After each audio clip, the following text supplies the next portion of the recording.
yaffe ekitiibwa kya Buganda kyafata naffe tukikuumenga twesimye nnyo olwa Buganda yaffe ekitiibwa kya Buganda kyafata naffe tukikuumenga Uganda may God uphold thee. We lay our future in thy hands. United, free for liberty, together we always stand. I've been together for 10 years, and thank you. And I've seen him grind and struggle to the top, and it's like an underdog story. And I'm just it was a really emotional day yesterday, and I'm just so grateful to God and grateful to the people of Uganda for embracing us here. And yeah, I'm just honored. Neanza again. Mtuenali eyo na moment yene Kenzo kyali mulamu yozayoza nnyo. At least we have witnessed in our generation that impossible is nothing. Today, tukibanga twasobola okubanga tutambudde ne tufuna awards nyingi, Nickelodeons, ability, then grammy nominated kinene. Nze nomination alone is enough, is amazing. I'm so grateful. It's big. It's so big. I'm so grateful to ever met Angela and Matt. I'll never forget the moments in studio with your beautiful kids. They're all quiet waiting for us to record, and the questions and that spirit of the family, I'll never forget. That meant a lot to me. I'm also surprised that God is gifting us with the nomination. I think we 100% is loving. To all my country people, I'm signing for which I will come to go back to Sitting. Grammy, kirabo kinene. Yesu se wali waffe. Abantu bali bakira bagamba oli si kituufu. Eno Yesu se wali waffe.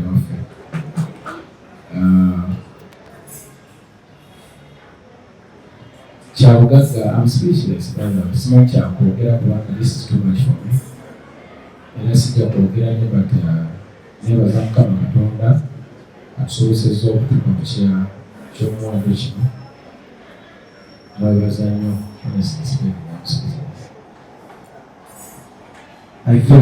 Sooka lyakuloza Katonda kyatusizaako amanya Peter Stein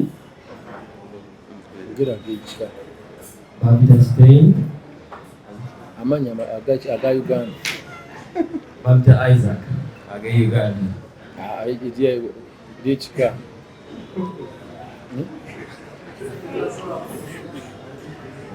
kalisa abantu balina okumanya. Neebaza Mukama olw'ekintu kyetutuuseeko.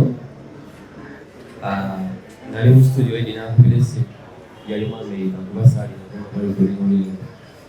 nagamba musindikireyo beats baagala obikolinga luyimba n'oluyimba olupya, nemusindikira beats netwakola oluyimba ne bakola vidiyo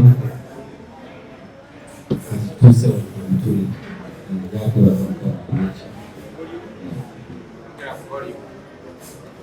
Ndowooza ebigambo byamuwedde natono si mwogezi. So, first off, let me start by saying thank you so much for having me.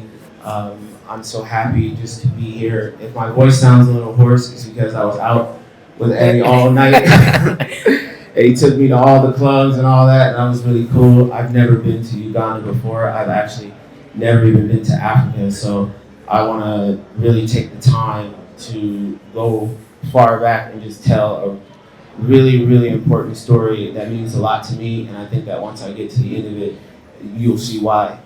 So for me, growing up on the south side of Chicago, and just growing up in the ghettos of Chicago, not really having heat in the wintertime or AC in the summertime, sleeping in a 3-bedroom apartment with my 5 siblings, and we were all in the dining room together with all of our beds, and just coming from complete and utter poverty. And my parents, they did the best that they could to help us and raise us in the right way, but just on a financial end of things, we just didn't have it.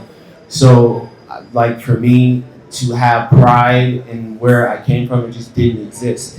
But as time progressed, I wanted to know more about where I was from, and that really meant something to me, which took me on this journey of discovering like the continent of Africa, the beautiful people here, and eventually led me to want to express that through my music. So doing that transition from heavy R&B music to then turning around and doing Afrobeat, it was very important for me to be as respectful as possible to the genre, knowing that that I am not technically born here, although I am from here because my ancestors are from here, right? Yeah. So it led me on that journey, and you know, I wanted to learn more about the culture. I wanted to learn more about the music, which led me to meeting my brother here, Eddy Kenzo. So I met him last year. It was actually last year around this time, and I met him at an event for grammy consideration. So we talked to one another. We actually ended up being seated right next to one another. We had a great conversation. We instantly hit it off, and you know how that goes when recording artists hit it off. We want to make music right away, right? So Eddy's like, hey, you know, let's go to the studio and let's try and see if we can get something in. So we went to the studio the next day, and he played a beat for me, and he only played one, and it was the beat that Stein made. And initially, I was like, maybe I'll use this beat. Maybe we should do something else. Let me hear something else. But Angela was like, no, I love this instrumental. You guys have to do something to it. So we were waiting outside for a considerable amount of time. The engineer was running a little late. We had our 3 little ones that were inside of the car, ages currently 9, 7, and 5. We make it inside of the recording studio, and it was an instant vibe. We're knocking the record out. It's almost like God was just speaking through us because it just felt right.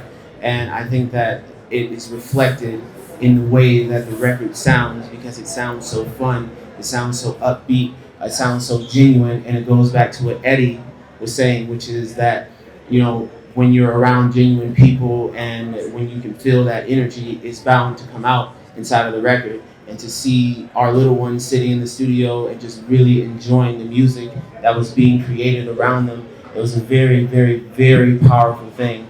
And now to be here a year later, sitting here in Uganda, Grammy nominated, I mean, you couldn't ask for anything more.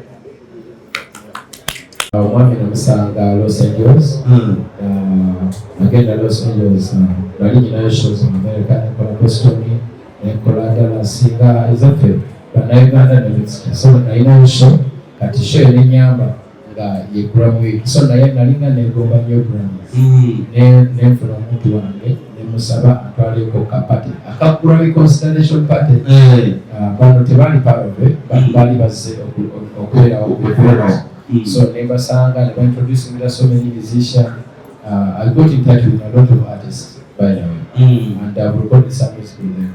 And I hear God is great. Me and Matt, what we did is stand up.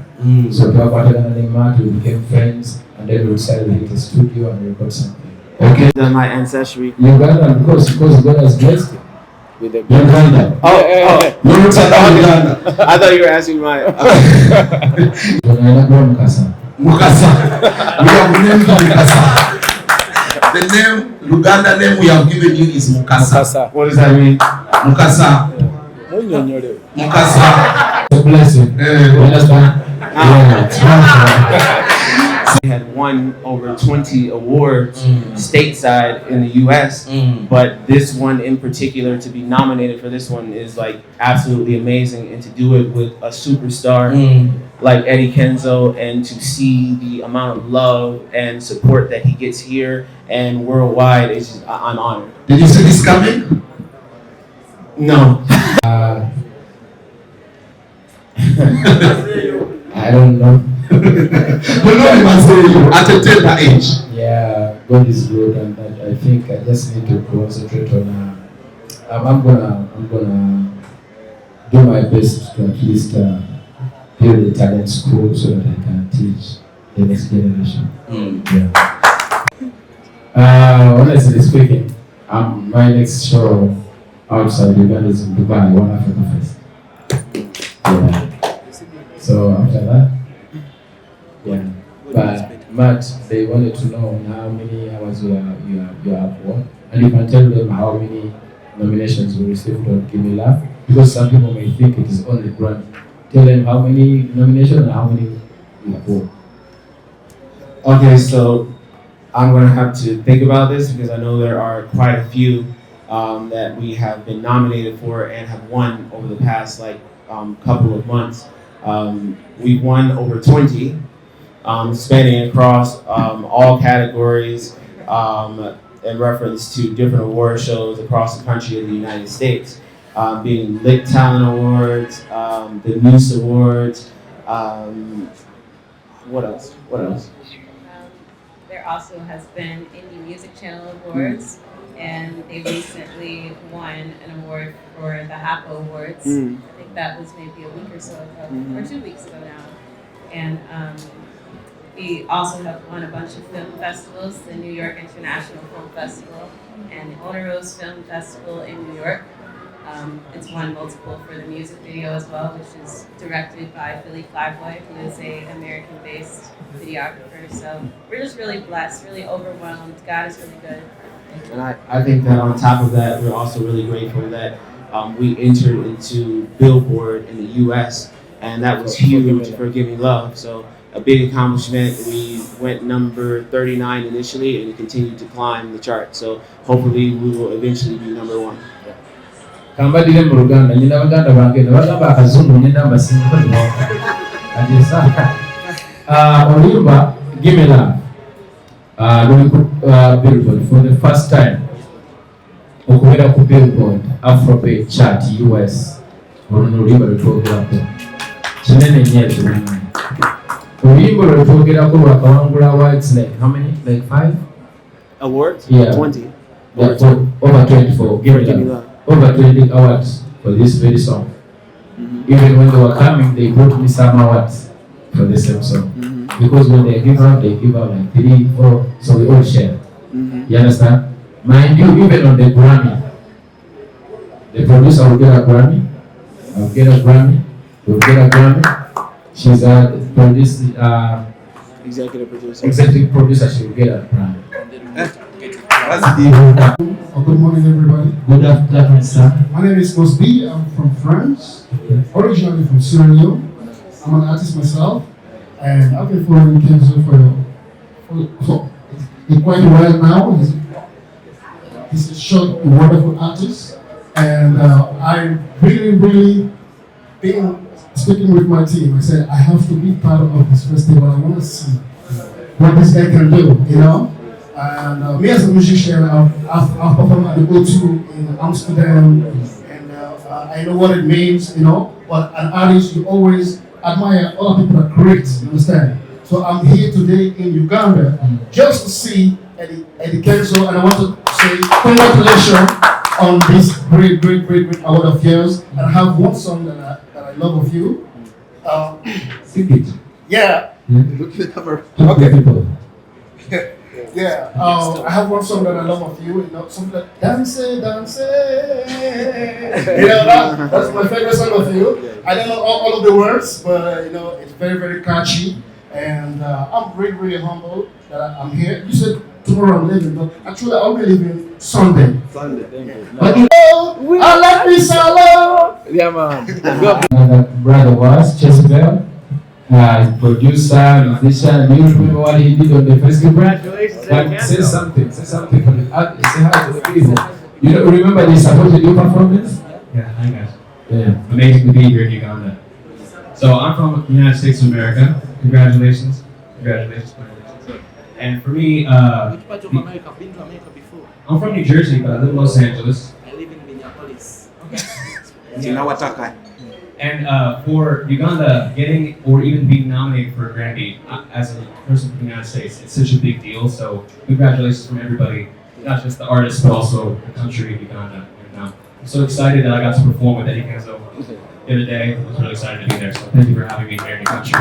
Thank you so much, Anissa. But we all need to agree that at least I've done something already. Yeah, because even the ghetto kids, they are in Qatar, but because I started that. Even the word ghetto kids, I'm the one who named them ghetto kids. Me, myself. You understand? And we have Massacre kids, they are all over the place. I've made over 10 artists to the, even more. Even more. I've made over, I think, 20. Even beyond. So, and I'm still doing my best. But the most important is raising the bar high. It's very important for everybody. They learn from there. Because when something is not done before, people think it's impossible until it's done. So when people sit down, they will continue from there. They can even do better. You understand? So reaching this level, I think that's enough. And then the rest shall come. But I'm trying my best to make sure that at least we have a bright future. Honestly, if you have over, nange mbadde biwulirabulizi bansindikira ebbaluwa gye nalabanga egamba kuva ku WhatsApp kali ku WhatsApp nga kagamba ngu ekintu kye bakisitopinze I received from someone. Kati I take that as a lugambo because it didn't come from a lawyer. We are not served. So katosobola kuddawo n'ogamba omuntu kino bakiri because I have not served before until they serve us. Bana batuservinze then the lawyer are taking over. But for now, we're not serving the work, so we don't know. Nange biraba mawulire nga bwabyogera but sinaba kuweebwa bbaluwa ekonfaana serving, so I don't know how true is that. Naye nange namulabye mawulire but mu butongole tetunaba kusambira. I need to receive any money from tourism or whatever for that. But I'm grateful that our kids and our people, whenever they go to the museum, they take pictures and they get inspired. Yeah, so if we win the Grammy, we'll start from there. But for now, let's pray. Yeah, we just need to pray. Yeah. Also, like because the stuff and I go at the government take back about the center. I will have no percent and Gajali, I'll talk about stuff and I go at the school. So for now, I go here for a cent. Ekyegira abantu compensating. Ate abantu compensating. Nali musuubira okunsasula. Kuba namukubira nako. Nakuga muganda wange bakuwadde ssente nange pa balance wange. N'aŋŋamba lwatanga muno okunkubira. Najjako. Okay. Tugirooza bannayuganda balina kunsabira busabizi na kwebaza Grammy. Ugende ku social media bazaako magamba bali wasabye. But fe abantu tetulina maanyi galonda. Zino awadi zirondebwa bannamawulire, ba media, zirondebwa bayimbi, zirondebwa ba producer academy. Okibanyanyulamu nti wabawo komiti y'abantu nti eri ku ekyo ensensula okusensula ne bagenda nga balonda. Siza papa. Just nsaba okutwala akasaka n'okubeebaza. I thank all the Ugandan musicians, to all the East African musicians, to all the African musicians, to all the world artists, musicians. I appreciate but kusingira ddala abeeka mbeebaza okuba nti mwavuddeyo ne mulaga obumu. Awaadi eno si yange bwongo ya buli muntu yenna amanyi ekitegeeza okuba nga tubeera ne fulaga yaffe okubeera ku representinga colours. Olwaleero Uganda eri nominated for Grammy. I think it is the first of its kind in the Central and East Africa. Lwakuba bingi ebyogerwa abaana nabiri naye go to the real facts. Central and East Africa is the first of its kind. Thank you so much Uganda, thank you my fellow artists. I appreciate and era olwaleero bannamawulire n'abayimbi ne bamaneja baabwe bategekedde ekijjulo oba evening ak'okunywamu ekifo bakiyita masega kiri buyala nga bakava ebulenga bategekedde ak'okunywa ak'okulya tunyumyemu twebaze Mukama olw'okubanga industry yaffe wano yatuuse kubanga kino kigenda kubeera mu record mpaka nti Uganda kugamba abaana bagenda kuleetako nezigula nomwezi w'ebiyesa kubanga kisobose. So there is no way we can't celebrate. Bannamawulire balwanya olutalo lunene okulaba nga batuusa music industry wetuuse abo naddala ba entertainment wadde nga tufunamu obuzibu nabo naye abali awamu bayomba. Olaba ozalakanako katono kayisaamu oluyimba kitegeeza tetuyinza butafunamu butategeeragana lwansonga ebedda bandi mumperedde akatebe wano ekibeera kikulaniriza kati lwanga benda kyakoze. This is amazing. Thank you so much. Thank you so much. This means a lot. So nga bwe gambye nti abannamawulire bakoze nnyo kuba wadde nti nno olumu bavaako naye ate babeerako nnyo era ensonga kikuusewa singa tuba tetwagalana singa tetutuula netunyumyana olwokyegeza. So nasazeewo bannamawulire naddala aba entertainment okusinga ojje wali tunywemu tulyemu tunyumyemu n'ebyonna bituzeemu nga tusoowagana wano nawali tubimalewo nga tuselebratinge. It's okay tesantala mutena kwesote kwetonda nze sina gwenyiigidde kuba kino kyetwatuuseeko obanga okyalina akakuku ku mutima namutiina bonna ne babeera baani ne babeera bakasuku ne basendi bayisa ate mbaagala nnyo mubaleete bajye tunywemu ku lwekyo. Abayimbi bange babeera bazze badde benangambye abantu wano nti nategeseeyo kakokutero oba kakijjulo mwetutuule abayimbi bannamawulire tusanyukire Mukama oba kino kyetutuuseeko kubanga kino si kyange ng'omuntu kubanga otunuulira kategori za global basindika ennyimba ng'emitwalo 3 mu nnyimba emitwalo 3 consideration ebeera mu nnyimba okuva ku 3 paka 280 consideration. And when you get considered you celebrate. Consideration alone is enough, but guess what, we are in top 5 now. We are actually on the award and umanyi ebintu ebikwatagana n'academy anyone can win. The moment you are nominated you can win. So we really need to celebrate this together. Sikyalina n'omuntu ate ogundi yanyombesa obiweddewo sina buzibu na muntu katugambe ambone again kati nzalibwa buto sirina tabu.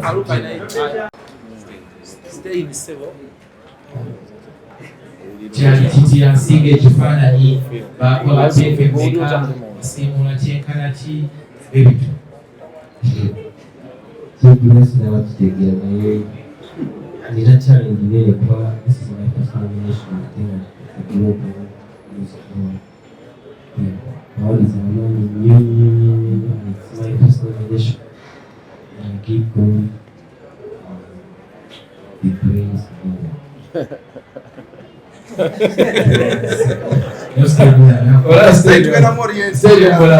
olaba ne bwabe stage bizo bera ne stage okumala week nataba mu kigambo n'eki kyokka ate comedian akola comedy nga tayogedde ye musajja ekayinza okusesa natadde mu kigambo sifane asitakuba endongo but is a very good producer and bino tuze tubirabako because I remember when I was working with Stay in a film of Pauzi mwaka ki 2017 we had the most nominations in Afrima. I was nominated around 8 times. Yeah, I was the most nominated in Afrima that year. And Hussein won Afrima. He has it in his studio. the first of its kind in East Africa producer to win a film. So kino kyakubiri kino kinene kya grammy naye nakiri kyali kinene nnyo bamulanga n'akaaba amala emiranga n'evulungula mu ttaka nemugasirikawo be so kino bize bibaawo ne mukama akolera amagezi so you deserve it brother, you deserve it. Kansoke nakule bulungi ensonga ya festival luba yajja ng'ayagala kugula show kino kyogera mu linnya lya Mukama nze wange nyinayo kamera ate ne footage mba naye soogera byansima tu otegera ne mugamba naye nze njagala kukola festival otegera n'abanga atakitegedde nenkimunyola n'akibaayi otegera ne tukitandika twakola agreement nze yaŋŋamba nti ekiggulu ekyo kino ekintu kyetugenda okukola kinene lwaki toluse netukola bukozi mbanga nkutandika nemugamba ojja kumpayo zo ssente nsobole okuba nga nzizaamu badansa nasozi biki netuteesa emiliyoni 140 nampaako emiliyoni 40 bweyampaako emiliyoni 40 esho bagisazaamu geebulayo obwiri ndowooza ennaku 10 nga akasente nakazanamu ddala 7 days nazizaamu naddala rehaso nabiki agreement yali alina okunfaako 50% teyako 50% a breach contract number 1 already ati awo netuvaawo show eyasazibwamu gavumenti president Museveni covid sinze awo basi kyabanjibwa kuba siyinza kukonebwa motoka wali nemenya amakulu ng'obadde wanguze ku show n'ojja nonsiba nfunye akabenje tekisoboka. That was an accident. It is beyond my understanding. Sikiwa nti okumusango gwange ekyo kimu. Ekyokubiri, he was compensated by the grace of God, by the government, era ne mode of payment weri onfuna bulungi bamuwa ssente nazireceivinga onfuna bulungi. Ekyokubiri, mu agreement mulimu nti singa wabaawo obuzibu bwonna obutagenda mu maaso nga temunagenda mu kooti musooka kutuula, yawaayiriza nagamba yajja eŋŋaana alimba zigambye buli kyenjogera nze nyina kamera zijjudde ofiisi yange mweziri yali atudde mu ofiisi yange esegedde footage mulina.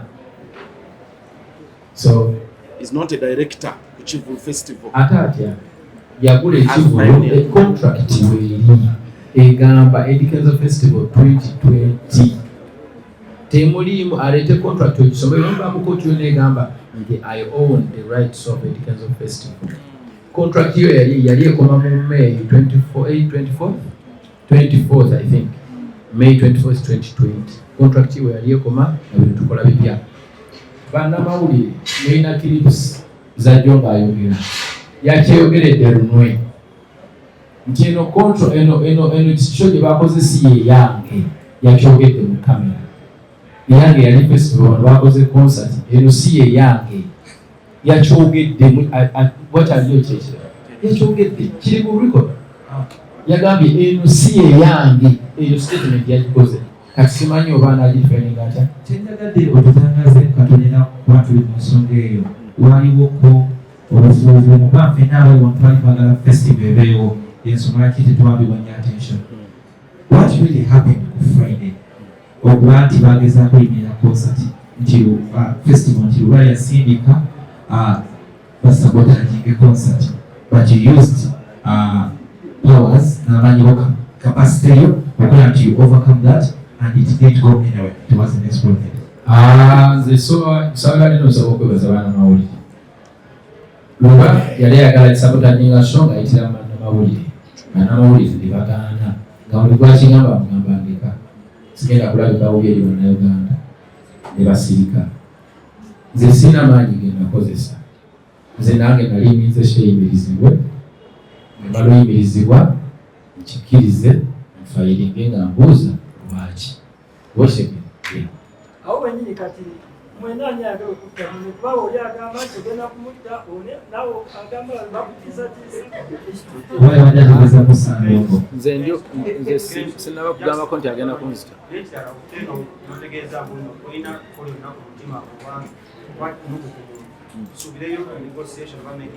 Consensus. Ninze wandaba wano ninze kusaavingibwa okufaanibwa omusango sinasaavingibwa bya lugambo ndaba ayogera lukyaliva buwu okitegeera singa nasaavingibwa awo tujja kutandikira but for now The highlight of the night is obuzibu mbumwinako kunyonolera linnya sofa